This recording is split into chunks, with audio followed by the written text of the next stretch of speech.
Hi, I'm Eric, and I'm a social studies educator, historian, and host of this, the Everything is a Primary Source podcast.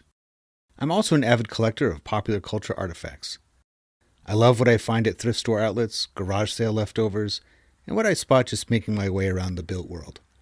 I enjoy sorting through boxes of free books and magazines, not to mention online collections like Internet Archive, and of course the Library of Congress.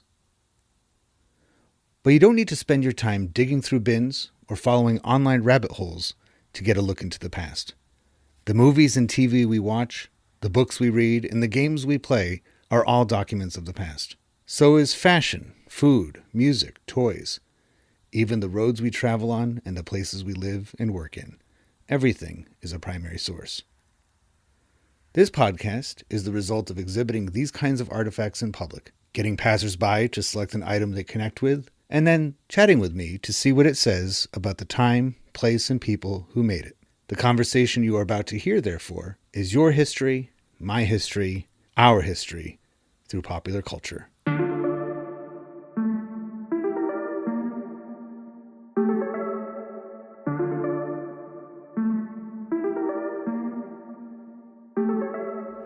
So I'm here with Kevan, who is integral in getting me specifically here at the Mid Hudson Council for the Social Studies Conference in we're in Slate Hill, New York. Slate Hill, New York. So Miniseries Valley High School. And this is in Orange County, but not the OC like you know from media. This is a different, but this is the same Orange County from Orange County Choppers, right? That is correct. We're just about 25 minutes away from Newburgh, New York. So George Washington's headquarters is around here too. But yes, the Orange County Choppers. Guys. Yeah, motorcycle. Which, if I'm not mistaken, I think they were popular around the same time as what we're about to talk about. Around that time, I think the show was on Discovery Channel. Yeah. And that's where I think it resided for all those years. But Discovery Channel. Orange County Choppers, and we'll segue into... Cable TV was becoming a pretty interesting patchwork in the early 2000s, wasn't it? It was like... Yeah, and... TLC jumped the shark from being like an actual learning channel to just weird stuff, I think, too, you can relate that to MTV and its roots of being just music and, music videos, but... one of the things that really has attracted me to media and showing in the classroom is HBO's series from, I believe, 2008, John Adams. Something I have used in 7th grade and with 12th graders.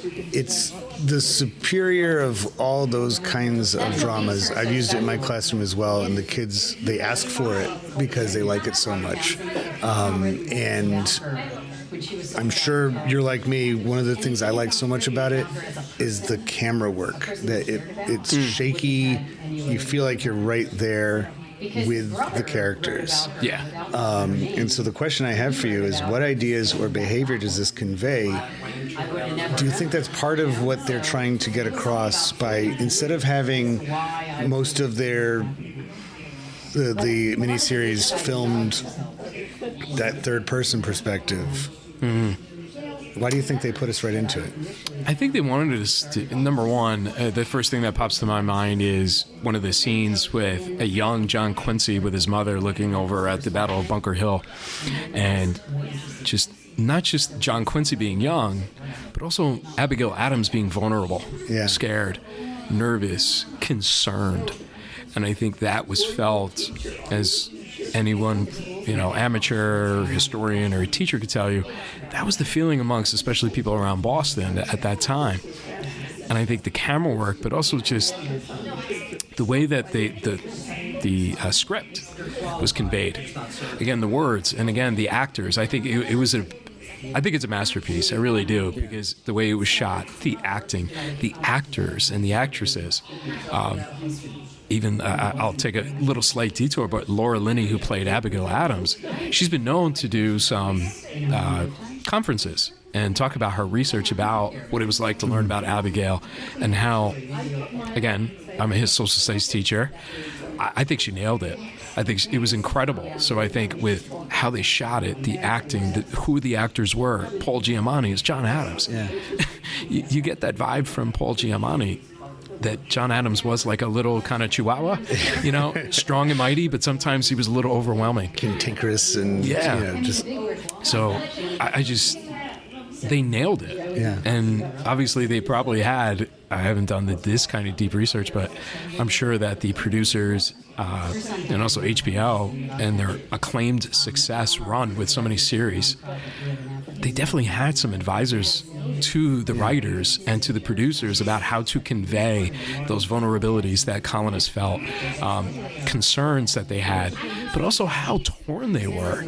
That by starting to kind of go this patriotic, kind of anti-English British way was, in a way, personal. Yeah. And I think that's important to convey to whoever watches it, and especially to our students in class. Right. And as using that, I mean, perfectly said, but using that as almost a document in itself of the era.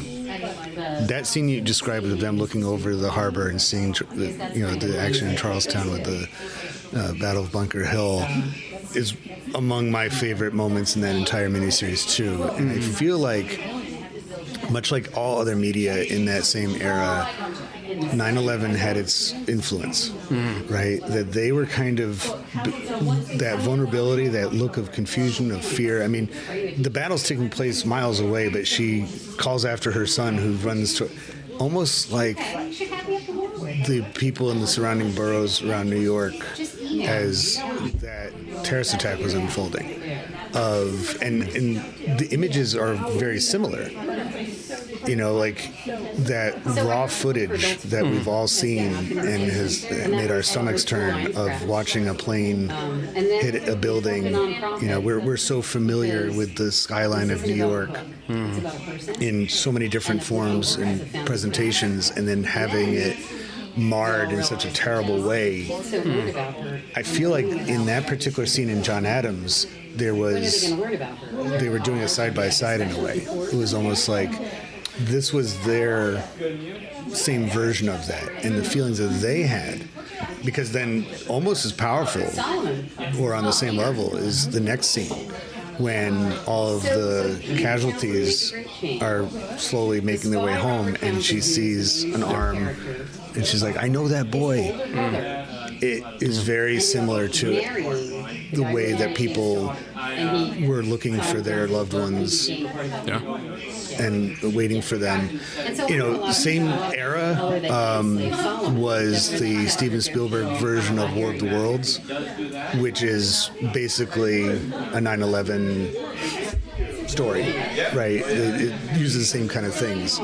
So do you think that besides those kind of scenes, by telling the story at all about John Adams, who is like the second fiddle throughout that era in history, he's not George Washington, he identifies himself like that, he's not Thomas Jefferson, he's John Adams. Do you think that they were, and I realize it's based on a book by famous historian David McCullough. I'm sorry, I always think of that. So it's not like they just said we're going to make a miniseries out of John Adams' life for no reason at all. But by choosing him, then kind of this underdog, this person has to kind of figure out things as they go. Do you think that was reflective of other stuff in the culture of the same era?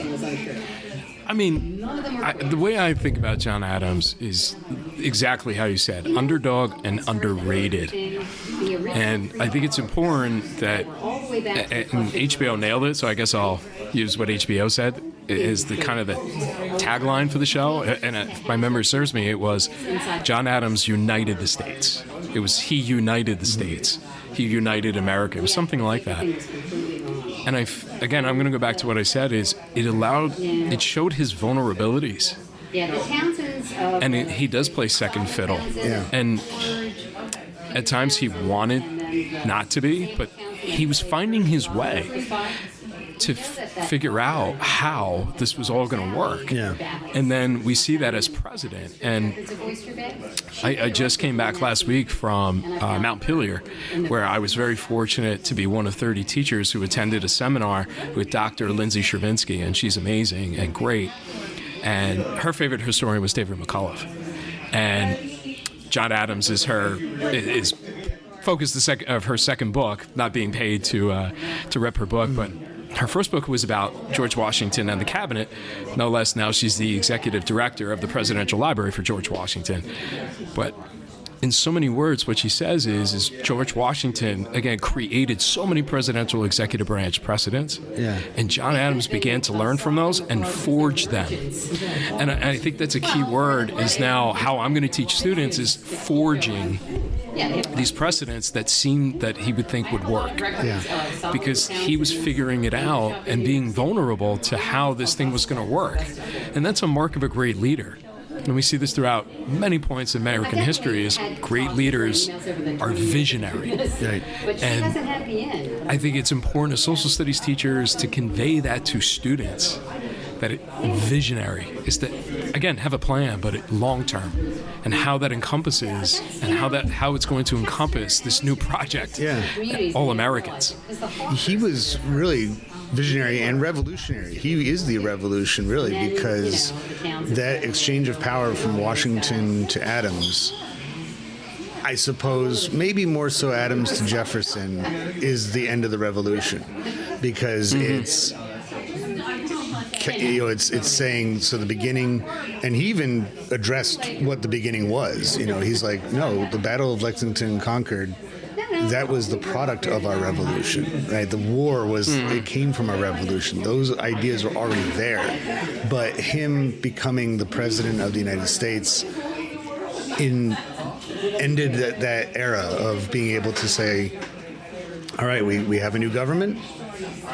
And he's the first to occupy the White House, right? The executive mansion in a new capital city. So it has all those indicators of that major change. This revolution is now nearing completion. Yeah.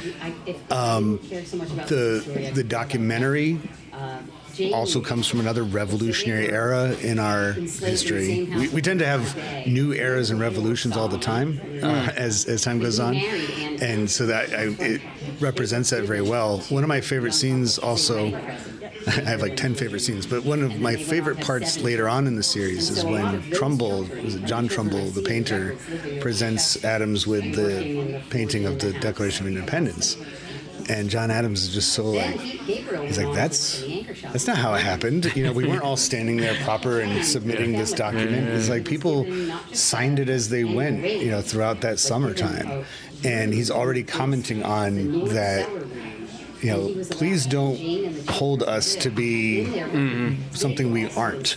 Some of the best primary sources of that time period are the letters between him and his wife. Yeah. And gives us insights of what relationships were like back then, what his vision was to be a country builder, not just a statesman, a really diplomat. And that goes back to what I was mentioning about John Adams forging not just executive branch precedents, but what it means to be a citizen, even though the Constitution didn't clearly define that until the 14th Amendment. Right.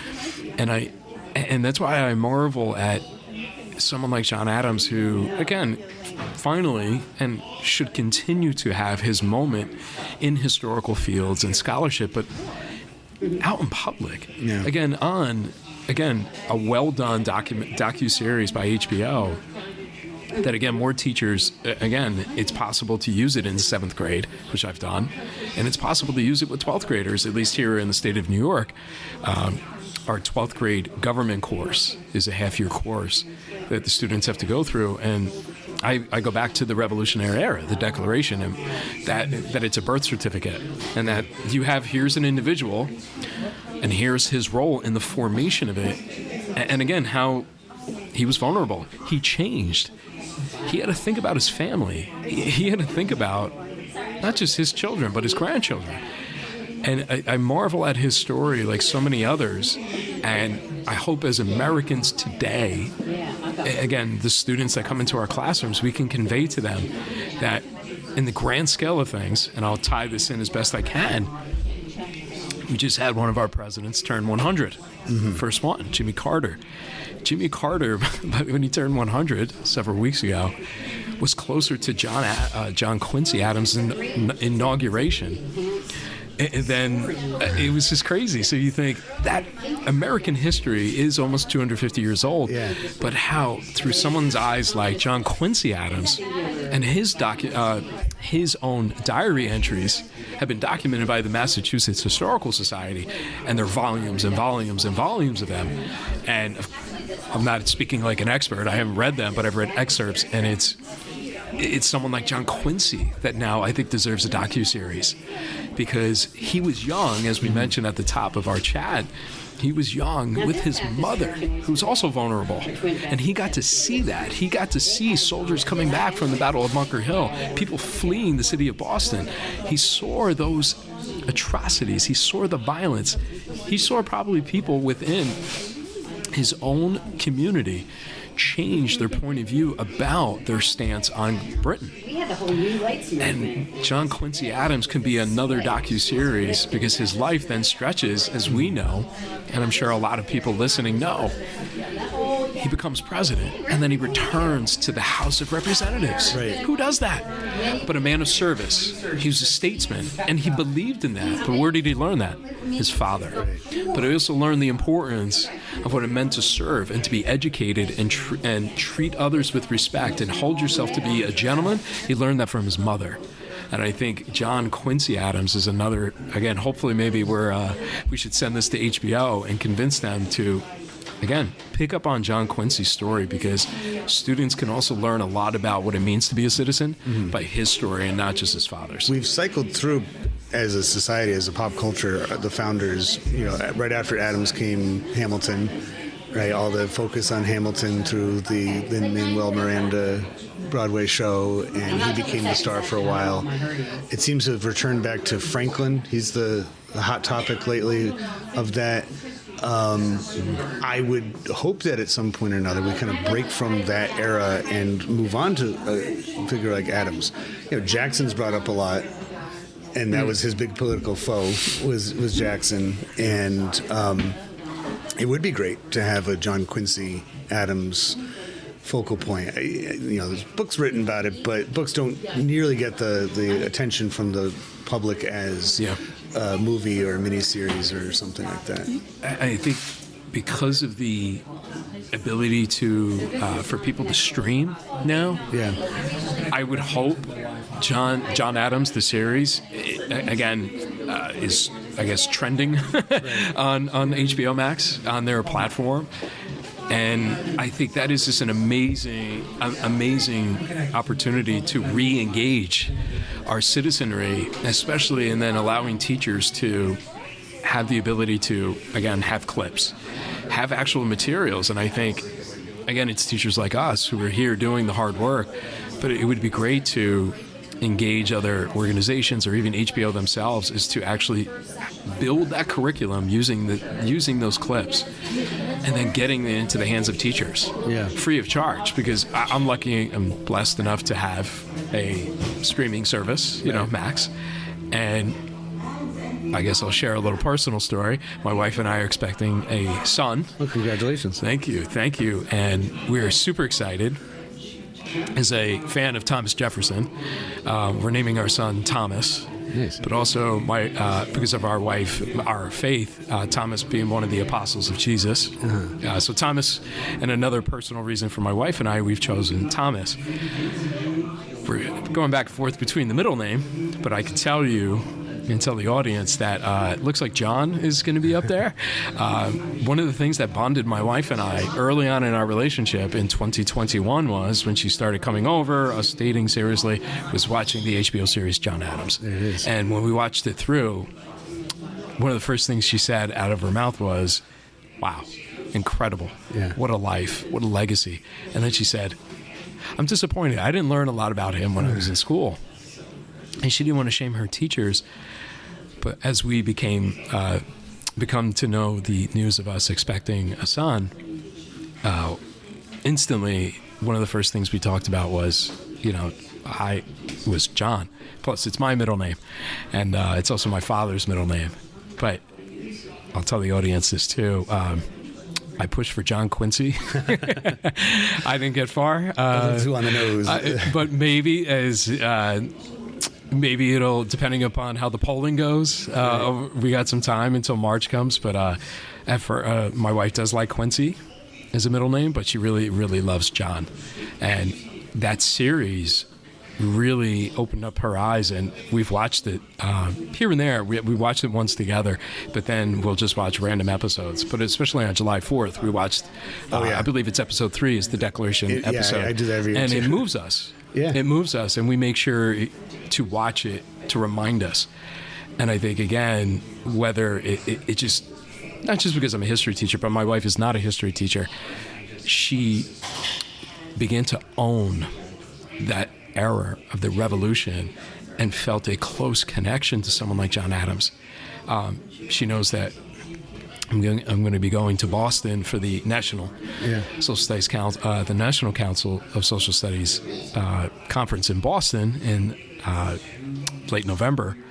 And I told her I want to make sure I stop by Quincy, Massachusetts, to go pay my respects to John Adams and John Quincy, who are both in a crypt in a Presbyterian church. And being that my wife and I are Presbyterian, it's even more of a reason. Yeah. But I think we have a real opportunity in using pop culture, in this case, a streaming series, to really engage kids, but also at the same time, because it's adult appropriate, is engage our citizenry about what it meant to sacrifice, be vulnerable, and kind of figure it out and put together, again, we're an imperfect union until we reach, like, we know that perfect union that's stated for us.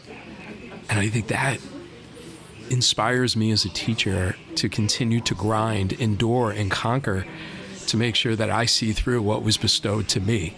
And I make sure that students know Abigail Adams is a huge part of that. And so is John Quincy. This podcast, what I do is, I mean, it's tiny. It's not a huge thing, but the preamble to the Constitution, the first 2 lines is really the focus of it. We the people, in order to form a more perfect union, because that's what it's all about. And popular culture, by definition, unites people, right? It united you and your now wife. It's informing your interest in what you're going to name your son. My son's name is John. His first name is. Right, all right. I remember when I was when we settled on that name, I made a list of all the Johns that I admire. And a lot of them are from popular culture, right? John Madden, John Adams was on that list. John Riggins, like the whole list of all these, and then family members named John and things like that. And names, what people name their children, those are indicators as well. And I've noticed, and my wife has too, because we're both in education. You can watch trends of names, and you can tell like what was popular when, but lately, and we're teaching teenagers, I am anyways, so it's like 15 years ago, 16 years ago, all right, so it seems like the names are kind of calming down again. They're going back to more traditional sounding names. I do have a few Johns in my classes, which, taken out of context, it sounds bad, but I have, kids named John, and I'm like, that was not true when I first started teaching 15 years ago. It was a lot of Chandlers and Monicas and Phoebes, and I love the Friends reference. Right, that's all it was. It's just like every kid was named after no George Costanzas, but there was mostly Friends references. But I feel like there's, because miniseries in this case, like John Adams, and then Hamilton later on, transcend 200 plus years of time. And what you're describing is, it made them seem like real people. Yes, real. Right? And so if you have that kind of connection, then you're much more inspired to bring them into your own life in the form of, in this case, naming your child after somebody. Yeah, I've had students But my mom and dad were both teachers, and in so many words, my parents have both said to me, if you can emotionally move a student or students in any way. My mom pretty much taught K through 8. My dad was pretty much taught every grade. My dad was an art teacher as well as a football coach. And they said to me early on when I decided 9/11 sealed the deal for me wanting to be a teacher, because I saw how my parents were with their students, because they taught in and around the city in New Jersey. If you can move a student, their emotions, to cry, to get up after a lesson and shake your hand or a fist bump, you've done more than your job. You've made a citizen. You've taught them something that can never be measured on a quiz or a test or an essay. And I've had students in the particular, when they're voting, when the delegates to the Continental Congress are voting on the Declaration of Independence. And John Adams, again, theatrical, but he says, while I live, let me have a country. Yeah. I've had students cry. I've had students get emotional. Yeah. That was great. Thank you so much. Yeah. And this will be not the last time we talk. Yes, sir. sir. See each other in Boston, and we'll talk more John Adams. Yes, sir. In his hometown. Thanks again. Anytime.